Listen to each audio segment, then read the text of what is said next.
Protesters have taken to the streets of Iran's capital city as the country faces some of its worst economic pressures in years. The value of Iran's currency sunk to a record low over the weekend, and inflation has surged to an annual rate of about 42%. These are some of the largest protests in Iran since 2022, when demonstrations broke out over the death of Mahsa Amini, a 22-year-old woman who died in police custody. Iranian journalist and women's rights activist Mahsa Alinejad joins us now. Thank you so much for being here. What has the current economic situation meant for the people of Iran? First of all, I have to say that this is not an isolated economic protest.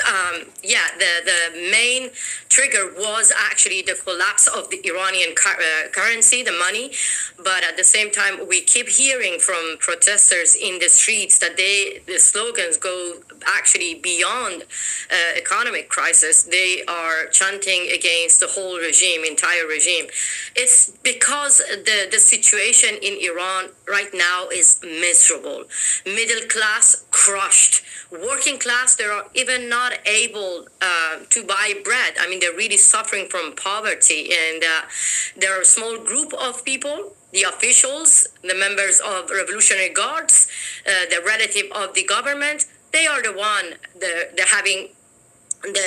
are the one controlling oil tankers, oil terminals, massive economic empires, and that's why people in Iran, they are suffering because of mismanagement, decades of mismanagement and corruption.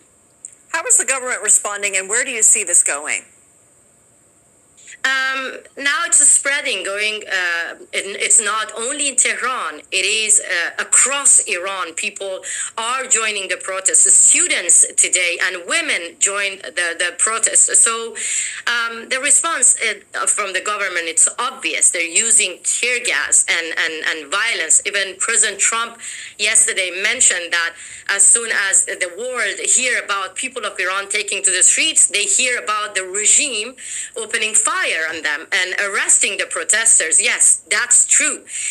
But at the same time, we see different phase that different exchange between people, the protesters, and the security forces. Like one of the very touching and moving scene, one of the protesters actually said to one of the security force that your salary is worthless, then why are you shooting us? And they are chanting and calling the security forces to join them. So far, we don't see any of the members of security forces or the police or the army joining to the protesters, and that's why protesters are furious, because we see that pictures, people opening their arms, walking towards security forces and saying that we have nothing to lose. We are fed up.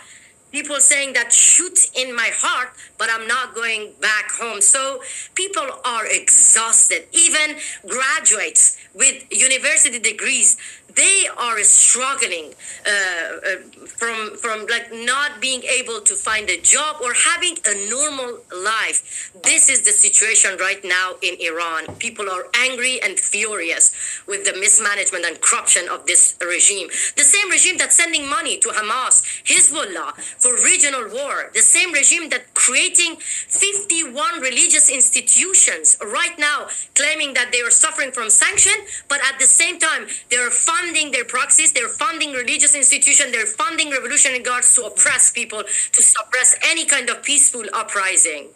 Well, we appreciate your time and expertise on this subject. Mahsa Alinejad, thank you. Thank you so much for having me.